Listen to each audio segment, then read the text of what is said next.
Welcome to my channel A. Medical Knowledge. Here we are going to discuss about the कोलोजेनिक antagonistic. जैसे कि आपको पता है ये मसल रिलैक्सेंट होता है। हम फार्माकोकाइनेटिक्स और फार्माकोडायनामिक्स ऑलरेडी डिस्कस कर चुके हैं। अब जो है वो हम मसल रिलैक्सेंट करने लगे हैं। इसमें सबसे पहले जो हमारे पास आता है वो हमें यही पता होना चाहिए कि कोलोनर्जेटिक एंटागोनिस्टिक होता क्या है। एनर्जेटिक एंटागोनिस्टिक ये जर्नल टर्म है जो कि हमारे पास एजेंट के लिए यूज़ होती है जो बाइंड करते हैं कोलिनो रिसेप्टर्स के साथ। कोलिनो रिसेप्टर्स कौन कौन से होते हैं? एक होते हैं मस्कुरिनियन, एक होते हैं निकोटिन के, ठीक है।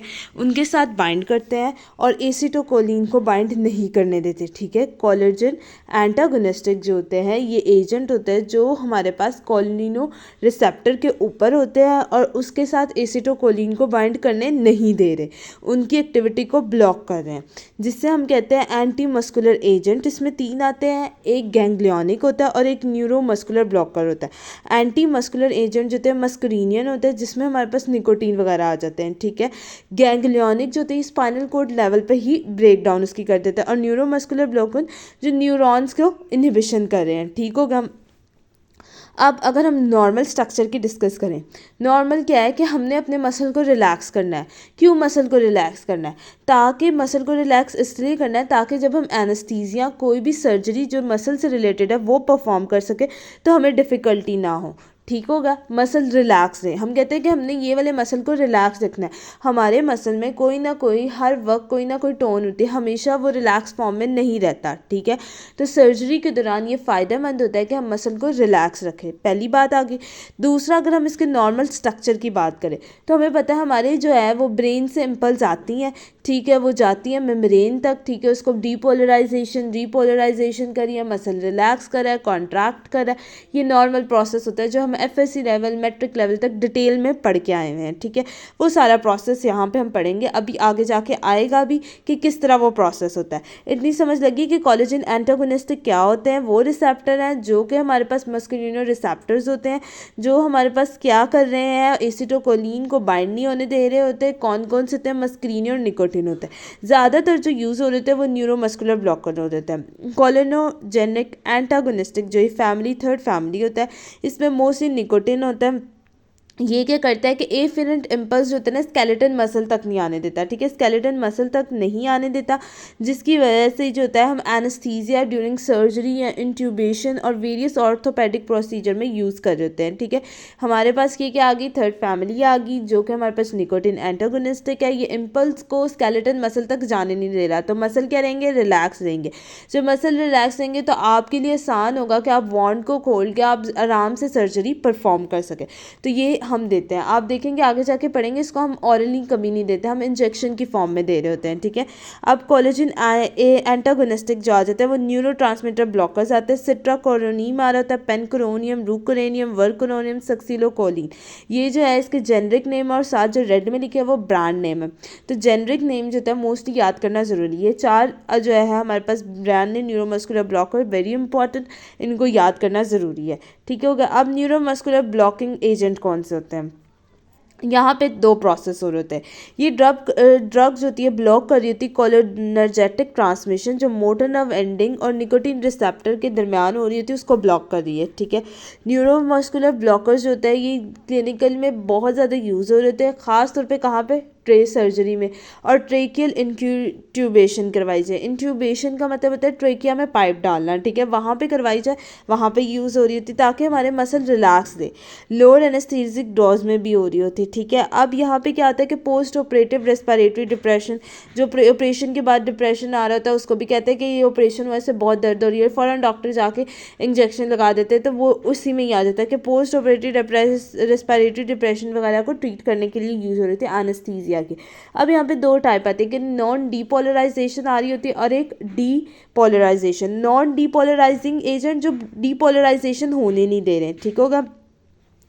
ये बात थर्ड स्लाइड आपको फिफ्थ स्लाइड क्लियर होगी। इसमें क्या थी कि यहाँ पे हमने कहा कि हमने कोलेजेनिक ट्रांसमिशन ही नहीं की मोटर नर्व एंड की निकोटीन रिसेप्टर जो स्केलेटन मसल तक जा रहे हैं।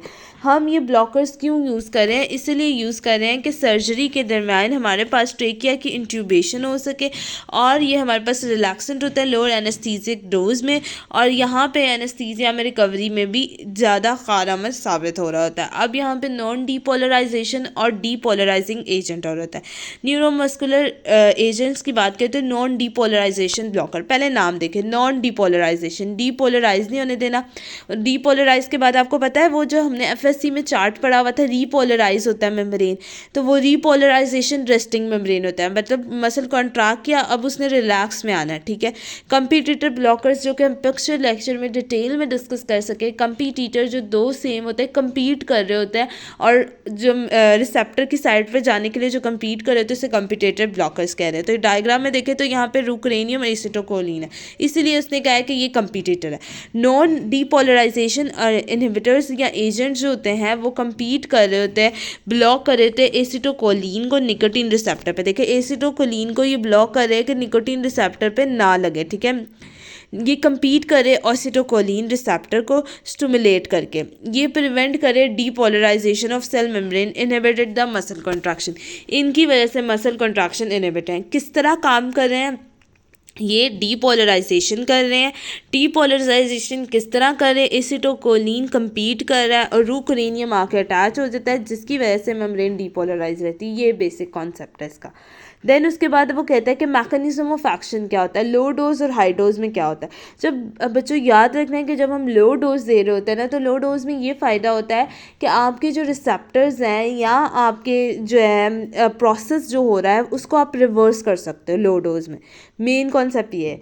जबकि जब हाई डोज दे देते हो तो रिवर्सिबिलिटी का चांस नहीं होता, ठीक हो गया। Non depolarization agent compete block acetylcholine at nicotine receptor, वही हमने कहा compete कर दिया, उसने ब्लॉक कर दिया निकोटीन रिसेप्टर को।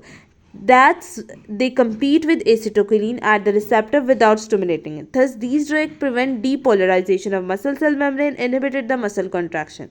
Their compete action can be overcome by administration of cholinesterase inhibitors such as neostigmine and atropines, which increase the concentration of ACH in neurotransmitter junction. इन्होंने क्या कहा कि इस एक्शन को हम रिवर्स कर सकते हैं। नॉर्मल प्रोसेस वही हुआ, नॉन डीपोलराइजेशन में पड़ा कि उसने compete किया, एसिटोकोलिन को लगने नहीं दिया, जिसकी वजह से मसल कॉन्ट्रैक्ट रहा। ये बात यहाँ तक होगी, ठीक है, पहली 3 लाइनों तक। अब जो है चौथी बात उसने ये लिखी है कि लो डोज में आप रिवर्स कर सकते हैं, इसके एक्शन को ओवरकम कर सकते हैं। आप क्या कि कोलिनिन एस्टर दे। कोलिनिन एस्टर क्या होता है? एसिटोकोलिन की ब्रेक डाउन करता है, वो उसको ब्रेक डाउन करेगा। किस फॉर्म में आप दे सकते हैं? न्यूस्टिग्मेन की फॉर्म में, एंड्रोफिन्स की फॉर्म में, जिसकी वजह से एसिटोकोलिन की जो कॉन्सेंट्रेशन है वो ज़्यादा होने जाएगी न्यूरोमस्कुलर जंक्शन में। इस तरह आप रिवर्स कर सकते हैं इसके एक्शन को। Is that clear? अगर कोई डिफिकल्टी आप कमेंट सेक्शन में पूछ सकते हो। अगर आप हाई डोज दोगे तो क्या होगा? जब आप हाई डोज दोगे तो ब्लॉक हो जाएंगे आयन चैनल जो मोटर एंड प्लेट पे होता है, ठीक है। This lead to the further weakening of neuromuscular transmission, therefore reducing the ability to cholinesterase inhibited to reverse the action of non-depolarization blocker. With complete blockage, the muscle does not respond to direct electrostimulation. समझ लगी कि वो direct stimulation को respond करेगा नहीं। Non depolarization agent जो होता है वो block कर देता है ion channel of motor and plates के। ये further weaken करा न्यूरोमस्कुलर ट्रांसमिशन को, और ability है इसकी कि कोलिनेस्टर को inhibited कर रहा है, जिसकी वजह से एक्शन को हम रिवर्स कर सकते हैं। नॉन डीपोलराइजेशन, ये compete कर रहे होते हैं और जो मसल है वो रिस्पॉन्स नहीं कर रहे होते हैं इलेक्ट्रिक स्टिमुलेशन के, ठीक हो गया। अब आता है न्यूरोमस्कुलर ब्लॉकिंग एजेंट। एक्शन की बात की जाए, not all muscle are equally sensitive to blocking by competing agents. Small and rapid contracting muscle of the face, eye are more susceptible that a paralysis first, followed by the finger, limb, neck, trunk muscle. Next, the intercostal muscle are affected, and lastly the diaphragm. The muscle recover in reverse manner. Got it? इसमें क्या वो आप जब भी आप dose दे रहे हो, action क्या होगा? सबसे पहले आपके फेस और आई के, क्योंकि ये स्मॉल मसल्स होते हैं तो ये जल्दी क्या होंगे? कॉन्ट्रैक्ट करने लग जाए, पैरालिसिस इनका हो जाएगा। फिर उसके बाद क्या आएंगे? आपके फिंगर्स के, फिर फिंगर्स के बाद आप लिम्स पे आ जाए, लिम्स के बाद नेक और टंग पे, और डायाफ्राम के सबसे लास्ट में होंगे। क्यों लाया डायाफ्राम के लिए? क्योंकि डेथ का चांस कम हो ना, डेथ के चांस, अगर डायफ्राम जल्दी होगा तो बंदा ही खत्म, ठीक है, फिर ब्लॉकिंग की ज़रूरत ही नहीं है। अब देखिए फार्माकोकाइनेटिक्स इसमें क्या आ रही होती है। Neuromuscular blocking agent are injecting intravenously occasionally intramuscularly since are not affected orally. आप ऑरली नहीं दे रहे, ऑरली क्योंकि वो जीआईटी में अब्जॉर्प्शन नहीं हो रही होती, जीआईटी में अब्जॉर्प्शन नहीं हो रही होती, ना ही वो ब्लड ब्रेन बैरियर में जा रहा होता, तो इसीलिए आप जो है वो उसको आप ऑरल इनटेक नहीं करते, आप कहते हैं कि आप इंट्रामस्कुलर या इंट्रावेनस ले, ठीक है। 2 और मोर क्वार्टर, और वैसे भी एक और बात इसमें आपने बतानी कि इसका रिंग स्ट्रक्चर होता है, बल्कि रिंग, जिसकी वजह से वो अब्जॉर्ब नहीं हो रहा था गट में, ठीक है। All neurotransmitter blocking agents are injecting intravenously or occasionally intramuscularly since they are not affected orally. These agents possesses 2 or more quaternary amines in their bulk structure. Prevent their absorption from the gut. They preventing membrane very poorly and do not enter into cell and cross the blood-brain barrier. Many of the drug are not metabolized and their action terminate by redistribution. यही बात हो कि pharmacokinetics इसकी कोई मुश्किल नहीं है। हमने देखा डिटेल जो है वो फार्माकोकाइनेटिक्स क्या होती है, आप फर्स्ट लेक्चर में देख सकते हैं क्या होती है, हमने डिटेल में डिस्कस किया। अभी हमने डिस्कस किया कि वो जीआईटी में अब्जॉर्प्शन उसकी नहीं हो रही, ठीक है। न्यूरोमस्कुलर ब्लॉकिंग एजेंट आती है डीपोलराइजेटिंग एजेंट। डीपोलराइजेटिंग ब्लॉकिंग एजेंट जो होता है डीपोलराइज कराता है प्लाज्मा मेम्ब्रेन और मसल फाइबर को। सिमिलर एक्शन होता है एसिटोकोलिन का। ये एजेंट जो होता है मोर रेजिस्ट होता है डिग्रेशन के, acetylcholine and can thus more persist to depolarize the muscle fiber. Succinylcholine is the only depolarizer muscle reactant used in it today. Depolarization, ये भी depolarization प्लाज्मा मेम्ब्रेन या मसल फाइबर के साथ काम कर रहे होते हैं। इनका एक्शन भी एसिटोकोलिन के मुताबिक ठीक ही है, उनके साथ एसिटोकोलिन एस्टर आ गया जो उसको तोड़ देगा आके, और जिसकी वजह से प्रेसिस्टेड डीपोलराइज रहेगी, प्रेसिस्टेड लॉन्ग अरसे के लिए डीपोलराइज रहेगा, ठीक है। और सक्सिनोकोलिन इस्तेमाल हो रही होती है। अब यहाँ पे देखिए पहले ये फेज़ 1 होती है। membrane depolarized resulting in initial discharge that produce a transit fasciculation followed by flaccid paralysis. देखो सक्सिनोकोलिन आके लग गया, डीपोलराइज हो गई। अब फेज 2 में देखो membrane is depolarise but receptor desensitive to टोकोलिन, ठीक है। अब यहाँ पे मेम्ब्रेन जब सक्सिनोकोलिन इस पे लगा के तो डीपोलराइज होगी मेम्ब्रेन, लेकिन बार बार लगने से डीपोलराइज होगी, उस पर इफेक्ट ही नहीं हो रहा, डीसेंसिटाइज हो गया। वो कह रहा है कि हमने पीछे पढ़ा कि जब बार बार स्टिमुलस हम देते रहते हैं तो वो क्या करता है, उसके ऊपर इफेक्ट ही नहीं होता, वो डीपोलराइज नहीं रहा बल्कि डीपोलराइज हो गया, वो रेस्टिंग में आ गया, कॉन्ट्रैक्ट से रिलैक्स स्टेट में आ गया, ठीक है। ये वो बताना चाह रहे हैं। अब यहाँ पे देखते हैं succinylcholine attach to nicotine receptor act like a AC at depolarise the junction. ये बात होगी कि वो सक्सिनो आया लगा जाके सक्सिनोकोलिन और उसने क्या कर दिया, डीपोलराइज मसल कॉन्ट्रैक्ट हो गए, cause opening of sodium channel को उसने ओपनिंग कर दिया निकोटीन रिसेप्टर फेज 1 जो अभी हमने डिस्कस किया, जिसकी वजह से मसल में थोड़ी सी ट्विंचिंग महसूस होगी।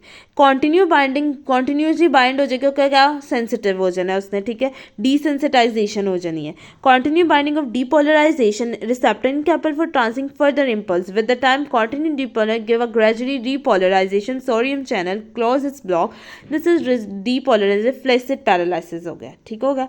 अब आता है कि न्यूरोमस्कुलर ब्लॉकिंग एजेंट की क्या एक्शन होते हैं। ये जो होता है रेस्पिरेटरी मसल्स को पैरालाइज कर रहा होता है लास्ट पे, ठीक है, और ये बीफली जो होता है मसल के अंदर सॉरनेस ले रहा होता है, लेकिन शॉर्ट ड्यूरेशन के लिए होता है। इसके बाद हाइड्रोलिसिस हो जाती है प्लाज्मा की। थेरेप्यूटिक यूज़ में हम यही इसलिए रैपिडली जब हम एंडोट्रेकियल इंक्यूबेशन दे रहे होते हैं तब कर रहे होते हैं, जब हम एनेस्थीसिया यूज़ कर रहे हैं, गैस्ट्रिक कंटेंट को अवॉइड कर रहे होते हैं तब हम ये दे रहे होते हैं, और इलेक्ट्रो कन्फ्यूजन शॉक जो शॉक लग रहे होते हैं उसके लिए भी हम ये दे रहे होते हैं, ठीक है। आपको शॉक लगाने की ज़रूरत नहीं, दिस इज़ इनफ। फार्माकोकाइनेटिक्स की बात करें तो ये इंजेक्ट इंट्रावेनसली करते हैं, ठीक है। क्यों, अभी हम पहले भी वो भी पढ़ के आए कि वो भी हमने इंट्रावेनसली किया। Duration of action result redistribution rapid hydrolysis हो रहा है plasma pseudocholinesterase something give continue infusion maintain a longer duration effect drug affected rapidly dissipate discomfort. न्यूरोब्लास्टिनेटिंग एजेंट जो होता है इसका एडवर्स इफेक्ट रहता है, हमारी हार्ट रेट इंक्रीज होती है, पोस्ट ऑपरेटिव मसल पेन होती है। अक्सर औकात आपने देखा होगा कि ऑपरेशन के बाद बहुत पेन हो रही थी। हाइपरकलीमिया मतलब कि बहुत ज़्यादा जो होता है हमारे पास वो हो जाता है, पोटाशियम का इंक्रीज हो जाना, इंट्रागैस्ट्रिक जो होती है वहाँ पे, या इंट्राओक्यूलर प्रेशर आपका इंक्रीज फील हो रहा है, मालग्नेंट हाइपरथीमिया हो रहा था, टेम्परेचर का इशू आ रहा था हमारी नॉर्मल बॉडी से, उसको कंपनसेट करने के लिए और एक बात जो इसमें इंपॉर्टेंट है, जो बच्चे कंफ्यूज कर रहे होते हैं, they are not pain killers, they are muscle relaxant, always remember. बच्चे क्या करते हैं कि ये पेन किलर में आती है, this is not a pain killer, this is muscle relaxant, और इसको हम ऑरली कभी नहीं देते, इंट्रामस्कुलर इंट्रावेनस ले रहे हैं। क्यों दे रहे हैं? ताकि जब हम एनास्थीसिया परफॉर्म कर सके, कोई सर्जरी परफॉर्म कर रहे हो, तो हमारे पास मसल जो है वो रिलैक्स फॉर्म में रहे। Thank you so much. Video अच्छी लगी हो तो like and subscribe my channel.